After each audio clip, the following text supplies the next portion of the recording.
All right, hunters, it's time to sit down on the couch, get some things off of our collective chests, and let's talk about what's bugging us right now. Joking aside, this is my second video as promised. We'll go down a very similar route as the warlock video, however, on some slightly different tangents here, as the problems that I see happening with the hunter class are a little less centered across the whole class as a whole, but more so focused on individual subclass fantasies that need fixing. Also, based on your feedback from the first video, you guys thought that it was very lengthy. So I'm just going to summarize some key points today to cut down on the length a little bit. So let's dive right into it. And I'm going to start with the general flow of the hunter class. And right now, it feels pretty good. It allows for a bit more of a precise gameplay loop compared to their Titan and Warlock counterparts. A good example of this is the jump ability. Now, this is a much more precise jumping tool with an instantaneous effect, whereas both Titans and Warlocks build up their height and then distance with time. Now, this can lead to a few instances where the Hunter jump feels like it covers less distance, but I have tested it and it covers the same distance. You can do the same jumps that a Titan and a Warlock can. You just need a little more thought and skill to execute it properly, so congratulations, you have a much more skillful jump. The dodge ability gives you two instantaneous benefits along with short range and maneuverability, an instant reload or an instant melee charge, both of which have incredible use across the full game.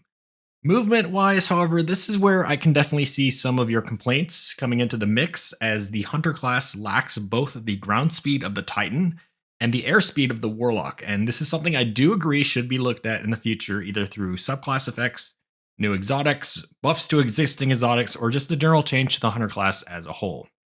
So that's about the only thing that I feel like the general flow of Hunter needs to be changed. So let's go ahead and take a look at the current subclasses. I'm not really going to talk about much Strand related stuff today, given the fact that we are still building Strand, but I can spend some more time talking about the existing kits right now. So let's start with Void 3.0. Now, when Void 3.0 launched for Hunters, it was probably the weakest of the original 3.0 reworks when it shipped. It provided tools to make yourself and your allies invisible, which can be a powerful tool in PvE, minus those absolutely wonderful, "but I was invisible" moments that seem to happen from time to time, and the fact that some enemies seem to have a sixth sense. They follow you around and wait for you to break invisibility and then kill you anyways. The melee for Void Hunter really showcases where Bungie had some of their big misses come into play. It doesn't deal an incredible amount of damage, and the utility of the smoke bomb really misses the mark from time to time. Now, this isn't to say that I think the smoke bomb should be applying a tier 4 weaken effect, but given the fact that it's only a tier 1 weaken effect, it can make this feel very lacking in many circumstances. This is where either changes to aspects or introduction of exotics could come into play. Maybe adding a second Void melee to the Hunter that is more damage focused would also be a welcome change in my opinion. Aspect wise, Void Hunters have 3 aspects that provide invisibility. Boy, oh boy, do you get a lot of invisibility with Void Hunter. Vanishing Step, where you get it on dodge. Trapper's Ambush, where you get an air dive with your melee, albeit the text here includes one of those absolutely wonderful duplicate clauses in which smoke supply weaken. It does so by default. And then finally, Stylish Executioner, which grants invisibility when killing a void debuffed target. Now, the original kit launch was a bit rocky, but recent exotic armor piece additions and buffs have brought this kit up quite a bit in terms of usage in in-game PvE, with more on-demand access to keywords like volatile and devour. Super-wise, there are 2 tether variants, one devoted to long-term debuffing, and the other devoted to burst damage. And then Spectral Blades, which is a roaming super for ad clearing and weaken effects. Deadfall Tether is probably fine as is, it's a powerful team support tool. However, the other 2 supers, they need some serious love.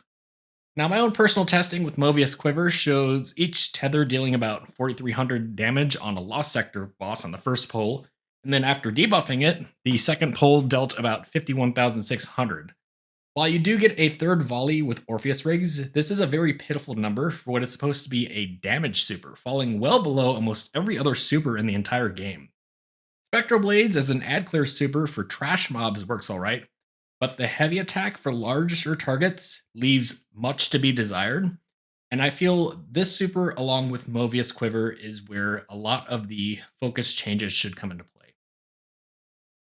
Next up, we have Solar Hunters, and probably as it pertains to the Hunter 3.0 reworks, I think Solar Hunters are in a pretty good place. And even with recent buffs in Season of the Deep, this has made them even better yet. Some of the highest damaging super options in the game are available through Solar Hunter, and the kit has some incredible synergy with specific armor pieces.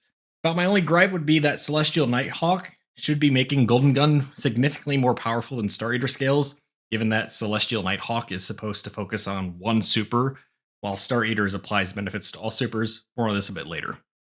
While the aspects might not sound exciting on paper outside of maybe Gunpowder Gamble, which for all intents and purposes is just another grenade on demand, they do provide incredibly useful buffs for your super or your gunplay. About the only big gripe point I can see for Solar Hunters is the lack of survivability compared to their Titan and Warlock counterparts. Now, both Titans and Warlocks have on-demand access to the restoration effect through aspects and fragments or exotic pieces, and this is something that I think Bungie should address with either a new aspect or an exotic armor piece for the Hunter class. For Arc 3.0, this was a bit difficult to analyze, especially given the current seasonal artifact mods, which add many additional combat options and amplify, jokes aside, existing combat options. Melee-wise, you have two choices here. Combination Blow, which has a close quarter combat loop, which allows you to recharge your abilities quickly, while also granting you class ability energy and some health regeneration. Or Disorienting Blow, which applies Arc Blind to a target, in addition to amplifying you. Two exotic armor pieces have incredibly powerful combinations with both melees. Liar's Handshake and Assassin's Cowl, both of which further loop health and shield restoration effects into the melees, allowing you to chain combos in crowds of enemies. Now, this particular combat loop is currently one of the most effective strategies in the Ektar fight in Ghosts of the Deep dungeon. Aspect-wise, you get access to a third melee with Tempest Strike, the original Arc 2.0 military melee effect, with the added effect of Jolting. Flow State, which amplifies you when killing a jolted target and applying class ability benefits while amplified. And then finally, Lethal Current, which further increases the potency of your melee combos by granting powerful melee hits after dodging a burst, which jolts the hit target. Arc Staff over the years has had its ups and downs, and currently it sits in a fairly good position given the inclusion of the Repel effect from Middle Tree and some exotics which alter the effects of Arc Staff. Arc Hunter was the only class to see the addition of a new super with the 3.0 update in Gathering Storm, which even now remains a very powerful super, and outside of seasonal mods is the most powerful Arc super in the game. So while there really isn't too much bad going on with Arc Hunter, I'm really going to pull a little line that I had written for a video I was going to make before, because it still fits pretty perfectly. And that line states that the Arc Hunter kit was probably the only to launch with all elements of its 2.0 counterpart retained, while also adding new benefits in a 3.0 world. The only sacrifice to accomplish this was the lack of anything new added to its aspect slots, leaving this kit ripe for expansion capabilities. So Arc Hunter basically got to keep everything that it had before while getting new effects through keywords, and has the opportunity to get a lot of new capabilities added to it. Finally, let's talk about Stasis. Stasis Hunters at launch had access to a powerful crystal combo with Shatter Dive and Glacier Grenades, and while this combo has been nerfed a few times, it still has some potency. Unfortunately, this is about as far as things go for Stasis Hunters as it is, and it, like other two classes, really needs some improvements. Like, I'm really hoping that we get a Stasis 3.0 soon. The melee gives you a pair of Stasis Shurikens, which bounce between targets and apply slow to them, with 2 hits freezing a target. The tracking on these Shurikens can be a bit wonky at times, and that's something that I think Bungie should definitely take a look at and improve in the future. Looking at the Hunter's kit as a whole, Stasis Hunter has easy access to the slow keyword and shatter damage, but lacked significant options for freeze and stasis crystal generation. A second melee that adds in one of these two capabilities would go a long way to help improve the kit as a whole. Aspects include Shatter Dive, yet another dive ability, which shatters stasis crystals near you on landing. Winter's Shroud, which generates a pulse of slowing when using your dodge. Grim Harvest, which spawns stasis shards when defeating a slowed or frozen target, and finally Touch of Winter, which enhances your stasis grenades. Effect wise, I'll give Shatter Dive a pass for being the first dive ability on Hunter. However, the other two elements, Void and Strand, also having dives that essentially do the same thing, really showcases a lack of creativity or design space on Bungie's part. Winter Shroud gets the same feedback as Frost Pulse for Warlocks. It is a very situational tool that only comes into play for brief moments at a time. And for something so specific, it really should do a lot more. I feel like the last two aspects are the best in the kit at the moment, with Grim Harvest generating a very large quantity of stasis shards depending on the combatant density, which in the game right now, most of the new content has a lot of combatants to work with. Touch of Winter provides enough differentiation in the grenades to mix up your gameplay loops as well, and then has some synergy with some exotic pieces. The Super Silence and Squall fits in kind of an interesting place right now. It has an area coverage and control effect, but not so much in terms of significant damage potential. As noted in the Warlock video, I think all classes need a stasis update where they get an alternate form of the super. So in case of the Hunter, I think they should get a roaming super that is more focused on damage versus crowd control, since Silence and Squall fits more of the crowd control fantasy. Perhaps something focused on spawning and shattering stasis crystals and doing a lot of damage with that. Stasis for all the classes needs some attention, be it the addition of new melees, grenades, supers, and aspects to keep it up with the other elements which have fit together very nicely in this 3.0 world. I think driving attention towards filling the gaps that the Hunter subclass is missing compared to Warlocks and Titans while keeping enough of an identity difference is where the attention really should be focused. Finally, wrapping up today's video, I'm going to have a bit of a discussion on exotic armor pieces for the Hunter class, and this is where a lot of my criticisms will be focused on. Even following the Season of the Deep adjustments, there are a large number of underperforming exotics for the Hunter class that were either passed by in the most recent adjustments, or they weren't adjusted enough to make a difference in the overall toolkit. I'm only going to focus in on what I would consider to be the biggest offenders here, as to not make this video excessively long. But most of you can probably fill in the gaps and the things that I've missed today, and can fill in the discussion further in the comments here. But I'm going to start by talking about exotics I would effectively call useless for hunters. And of course, we're going to start with Foe Tracer. Foe Tracer is an exotic helmet that marks low health enemies and grants you increased damage to them, while also increasing airborne effectiveness of all weapons. I don't think I've used this exotic a single time in the entirety of Destiny 2. It has such a niche effect that has such a small activation window, and a limited effect that makes it feel completely pointless.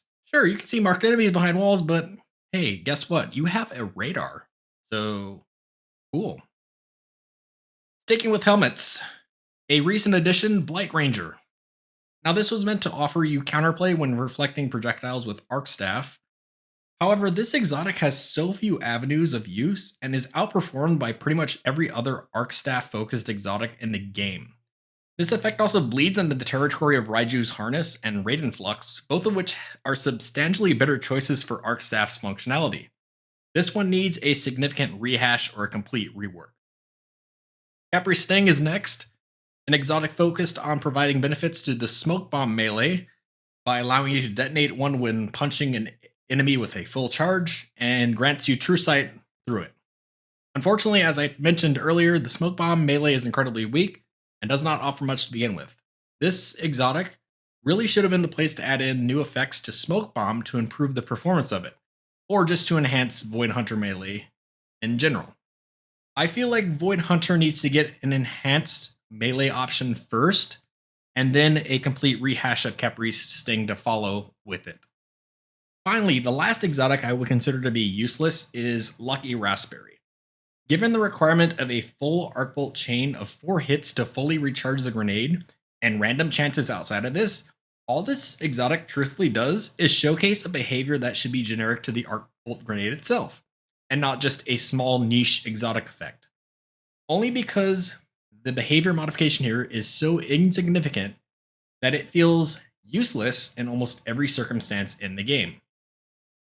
But even then, While many exotics that hunters have don't fit with the useless ones here, there are a number of these other pieces which provide mediocre benefits or fit into such niche gameplay styles that make it feel like a pointless inclusion.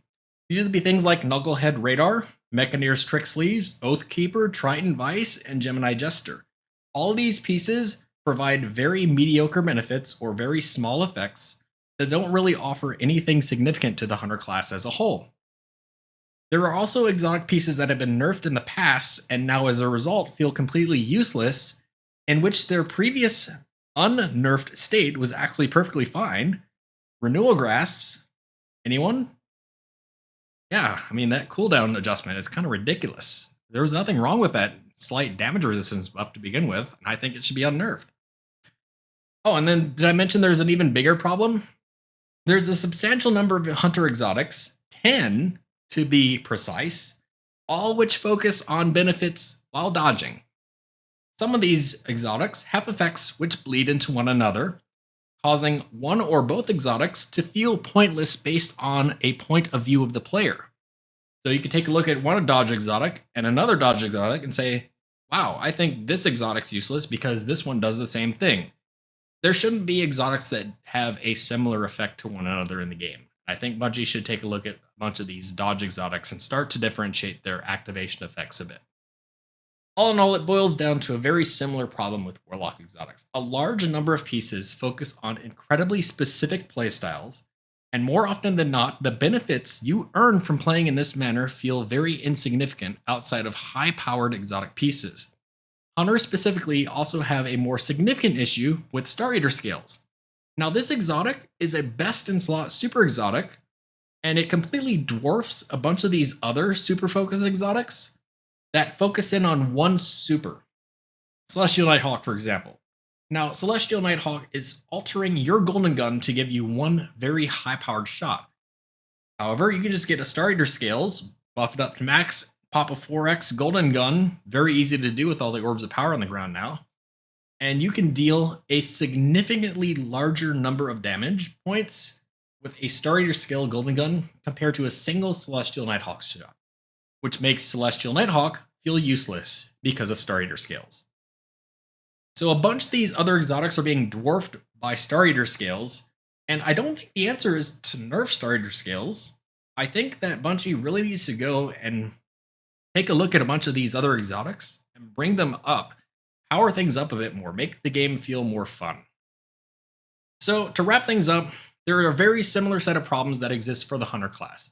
A number of kits are being held back by weak aspects, weak melees, a wide number of exotics that bleed into the space of others, or in the case of Star Eaters, make others feel completely irrelevant. Now, while recent adjustments to some exotic pieces have helped the Hunter class, a number of exotics still feel completely pointless or right on the verge of being pointless. Exotic armor pieces that are highly specific in nature often don't fulfill the power fantasy that more commonplace neutral game exotics provide at an easier cost of access. Regardless, I hope many of these shortcomings are seen and adjusted. Adding in additional team support capabilities or enhancing offensive power where needed would go a long way to help the Hunter class continue to build a space and an identity of its own in the endgame. So with that, that's going to complete the video for today. Thanks for watching, and be sure to share your own thoughts on Hunters here. Titans, you guys are up next whenever I have some free time to work on it. So yeah, there's that. All right, thanks for watching.